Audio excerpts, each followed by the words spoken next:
এখন স্যার একটা প্রশ্ন করতে চাচ্ছিলাম আপনাকে। হ্যাঁ বলেন। প্রশ্নটা হলো যে আমি মনে করেন মামলা খাইছি, পরবর্তী মামলা খাইলে ডাবল আসবে। আর যদি আমি গাড়িটা বিক্রি করে ফেলি, ওই গাড়িটা সে মালিকানা ট্রান্সফার করে নিছে, এখন সে ধরা খাইছে পুলিশের সাথে, সে মামলা খাবে যে কোনো একটা বিষয় নিয়ে। এখন মামলা কি ডাবল আসবে সিঙ্গেল আসবে?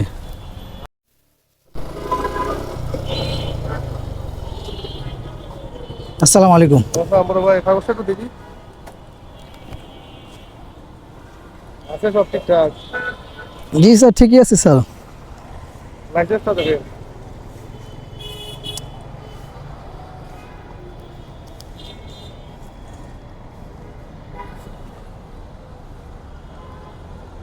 পারফেক্ট।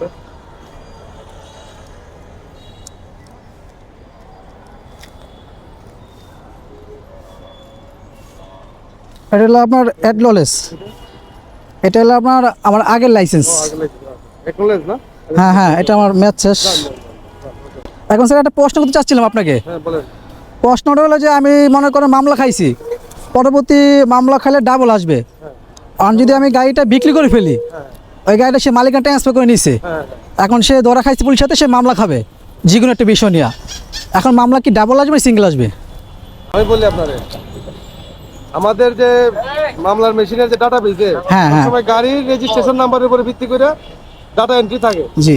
মনে করেন আপনি গাড়িটাতে মামলা খাইছেন ফার্স্ট টাইম, সেকেন্ড টাইম খাইলেন, হ্যাঁ। ডাবল আসলো, হ্যাঁ পরবর্তীতে আপনি গাড়ি বিক্রি করলেন, হ্যাঁ বিক্রি করার পরে ওই মালিক যদি মামলা খায়, হ্যাঁ। নাম ট্রান্সফার করার পরেও হ্যাঁ। মামলা খায়, ওই ডাবল থেকে শুরু হবে। কারণ তার তো কোনো ডাটাবেস নাই, ডাটাবেস হচ্ছে গাড়ির নামে হিসাব আছে। ও বুঝতে পারছি। ডাবলই সারা জীবন। এটা না মিশিং সার্ভার থেকে এরকম থাকে, ডাবল আসলে হ্যাঁ। সার্ভারে শুধু গাড়ির রেজিস্ট্রেশন নাম্বারের উপরে ডাটা থাকে। তো মনে করেন আপনি 2000 টাকার মামলা খাইছেন, হ্যাঁ। পরবর্তীতে যে খাবে সে 2000 করে খাবে। বুঝতে পারছি। ফার্স্ট টাইমে 1000, সেকেন্ড টাইম 2000, কিন্তু পরবর্তীতে তার লাইফ টাইমে গাড়ির 2000 করে খাবে। সে বিক্রি করলে সেম কাহিনী। সেম কাহিনী, সেম কাহিনী। ও আচ্ছা, ঠিক আছে sir, thank you sir. Okay sir.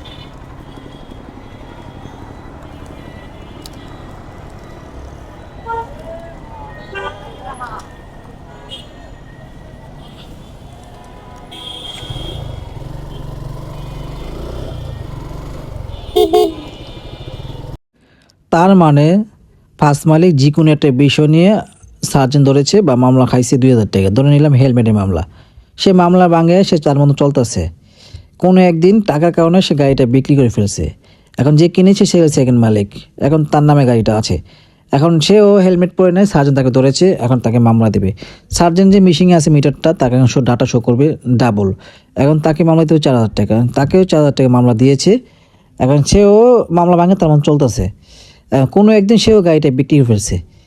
আর তৃতীয় মালিক, 3 নম্বর মালিক, তা সে এখন বর্তমানে গাড়ি মালিক। এখন সেও সার্জনা তো ধরা খেয়েছে হেলমেটের কারণে। এখন তার কাছে মামলা শুরু করবে 8000 টাকা।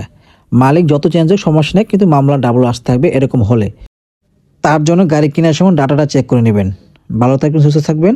আল্লাহ হাফেজ।